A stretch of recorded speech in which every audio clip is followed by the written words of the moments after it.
तर बंदूकखोराचा आणखी एक काळा कारनामा उघड झालेला आहे। लैंगिक अडचणी घेऊन येणाऱ्यांना खरातकडनं तुर्कीच्या एल्विश मधाची विक्री करण्यात येत होती।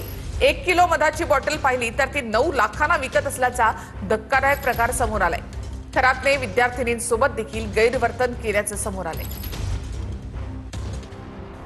नाशिकमधील भोंदूबाबा अशोक खरातच्या प्रकरणात रोज नवनवीन धक्कादायक खुलासे होत आहेत।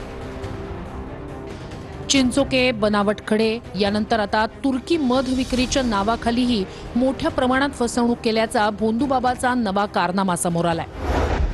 भोंदू खरात तुर्की मध कामोत्तेजक आणि शक्तिवर्धक असल्याचा दावा करायचा, लैंगिक अडचणींवर उपाय म्हणून प्रभावी असल्याचा खरात दावा करायचा। अनेक उद्योजक आणि राजकीय नेत्यांना खरात तुर्की मध महागड्या दरात विकायचा। 1 किलो मधाची बाटली तब्बल 9 लाखांना विकली जात होती। खरात हे मध एल्विश हनी नावानं विकत होता। तुर्कीतील समुद्राच्या खोल गुहांमध्ये हे मध मिळत असल्याचा अशोक खरात दावा करायचा। महागड्या दरानं मध विक्री करून आलेली रक्कम ट्रस्टच्या नावे घेत ब्लॅक मनी व्हाईट केल्याचं तपासात समोर आल्याची माहिती आहे।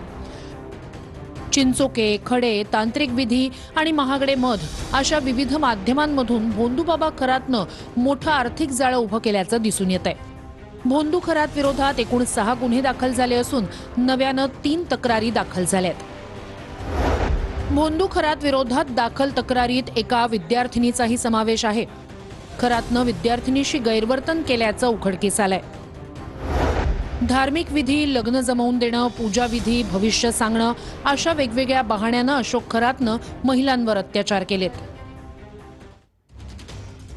तर खरातनं विद्यार्थिनींसोबत देखील गैरवर्तन केल्याचं उघड झालेलं आहे। तर भोंदू खरातचा आणखी एक काळा कारनामा उघड झाला।